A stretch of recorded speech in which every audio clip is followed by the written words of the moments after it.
Kala! Ihan hullumeteli lähti käymään lintujen toimesta. Niin käytännössä nuo linnut alkaa tekemään varoitusääntä tässä alueella.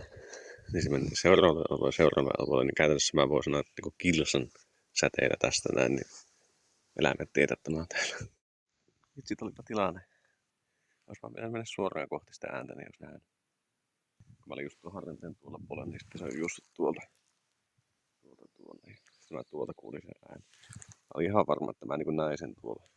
Tuolta se on just siistiä. Pitäis vaan aina muistaa se, että kyllä ne eläimet niin väistää. On täällä elämää. Metsässä. Mutta siis mä koitan ehtiä tuolta tommosta muinaisjäänettä täältä. Elikkä käytännössä kuoppaa. Näitä ihan hauska joskus ehtiä, jos näkee tietää. Niin tossa pitäisi olla niinku muinaisjään omalaista geotet kyllä. 2, 3, 9, 6. Mä ihan sinne. Onko mä äänen päällä? Siis käytännössä näyttää tältä. Tämä mettä. Mutta tässä pitäisi olla 3 metrin kuoppa. Niin. Mitä mä teen vapaa-ajalla, niin koetaan etsiä kuoppia metästä. Ei näistä saa kyllä näistä mitään selkoa. Eikä tossa vaan tukki. Nyt voiko se olla tämä? Se kuoppa. Todella hieno. Itse ainakin niin toisin kaikki kahtomaan tätä hienoa merkattua muinaisia. Tämä oli pakko löytää. Mä kelekalla ajoin tuossa silloin talvella ja mietin, että missähän ne täällä on. No niin, nyt kun kahtoo 95 löytynyt se eka. Sitten 24, sitten 11. Tuossa lukkeetiin, sitten kun pahoitin tuotti hieman ongelmia. No, ihanko totta. Entä 26, kun joku koettaa omiin päätellä etsiä. Mä sanon, että mä en tuota kuoppaa täältä tule löytämään ihan helpolla. Kyllä tuolla Hilkalla on kyllä nyt ollut kyllä niin kuin jotkut ihan omat niin kuin mielenmaisemansa. No jos mä tulin niin alun perin vaan katajaa hakemaan. Tässä menee tää polku. Ja tästä polusta ne koordinaatit näyttää niin kuin tähän näin. Niin kuin tätä olisi peuranpyyntikuoppa. No mä voin sanoa, että tää ei kyllä kovin näytä peuranpyyntikuopalta. Sijainti on silleen ihan niin kuin otollinen, jos miettii, että tossa on järvi.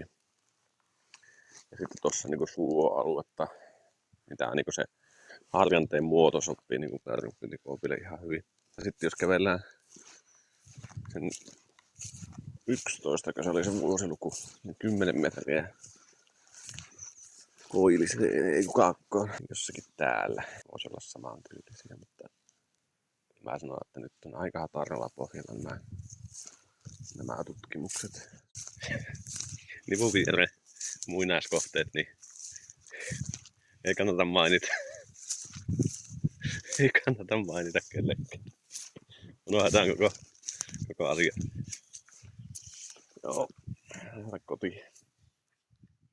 Siinä linnukin ja kalastaa. Voiko olla totta, että tässä kalattomassa järvessä onkin kala? Kato!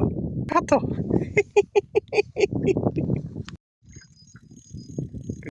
Koska siinä? Vähän ei oo haavia, mutta on siellä kala. Se on ihan pieni.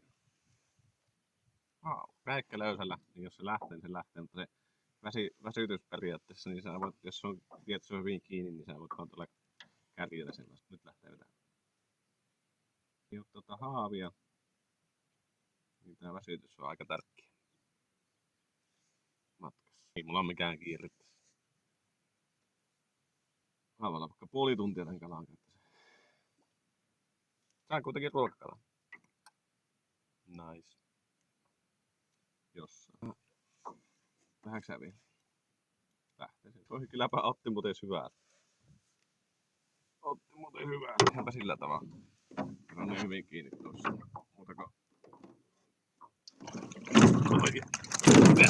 Heti rupes uistiin. Todella. Haukea voi ottaa tuolta kiduskanne alta kiinni. Ja pysyy rauhassa kohtaa tuolta. Sellainen. Hän otti tämäkin. Kyllä tästä fileä saa kuitenkin. On täällä kala. Oli ihan hyvä vaihtoehto tuo, että nakkaa sen vaan, kun se oli ihan niin hyvällä tuo uisti, mutta se lähti sitten pois. Eiköhän me näytetään jänkäkorralle vähän leukua. Kala! Harvinainen paikka kävele kalaankaan, että en ole varmaan ikinä kävellyt.